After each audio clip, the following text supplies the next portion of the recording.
Uniform civil code का अभी मसौदा तैयार नहीं है, अभी प्रारूप तो तैयार है नहीं है।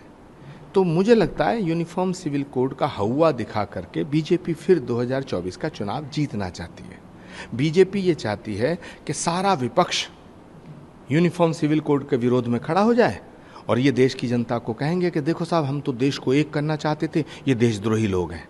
बीजेपी बहुत चालू पार्टी है, इसके चक्रव्यूह को समझना आसान नहीं है, बड़ा मुश्किल है। लेकिन अब क्या करें, देश इनके चक्रव्यूह में फंस गया।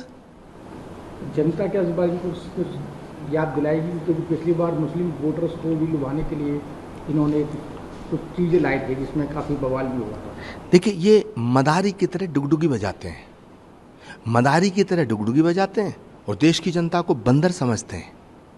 अब 2024 में देश की जनता को फैसला करना है कि वो बंदर है या जागरूक मतदाता है जो इस देश का भविष्य तय करेगा।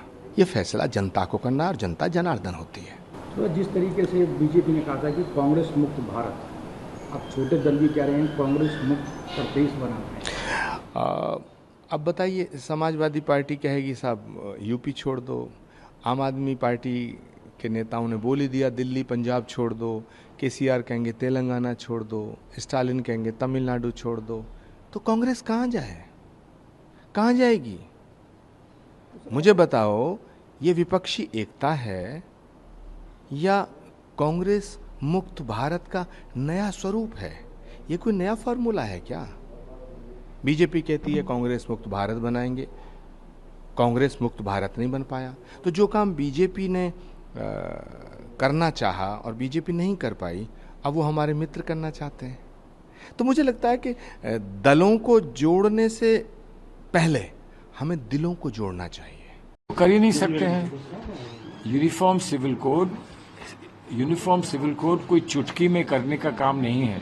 यूनिफॉर्म सिविल कोड के लिए आपको देश का कानून में परिवर्तन लाना होगा, और सैकड़ों कानून ऐसे हैं देश के जो स्टेट लेवल के नहीं हैं, जो राष्ट्रीय लेवल के हैं। उसमें सिर्फ सेंट्रल गवर्नमेंट ही परिवर्तन कर सकती है।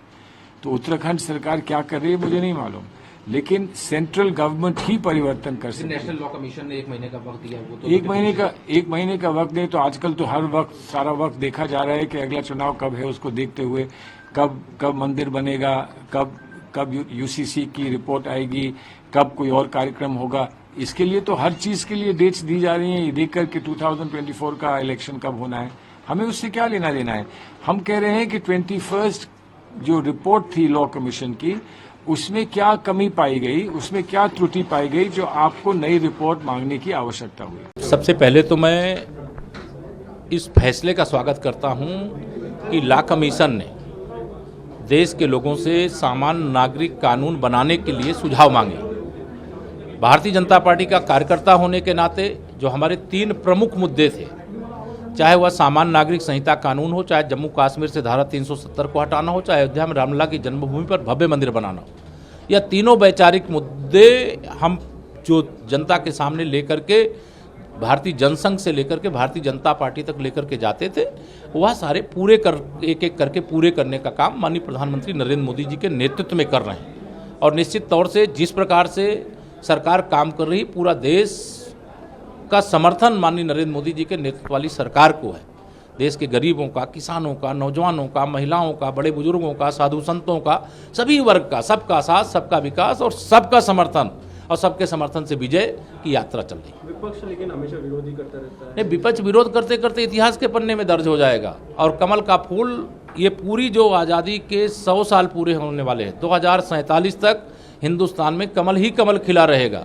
और यह जो भ्रष्टाचार करने वाले हैं, जो जातिवाद करने वाले हैं, जो तुष्टीकरण की घटिया राजनीति करने वाले हैं, जो राष्ट्रवाद में भी कहीं ना कहीं वोट बैंक की राजनीति करते हैं, तो उनको जवाब देने के लिए जनता की अदालत ही सबसे बड़ी अदालत होती है और उसका फैसला ही सबसे बड़ा फैसला होता है। और जनता की अदालत का फैसला भारतीय जनता पार्टी के पक्ष में है, माननीय नरेंद्र मोदी जी के पक्ष में है, कमल के फूल के पक्ष में है। इसलिए इनकी छाती फटे, हमको इसकी परवाह नहीं।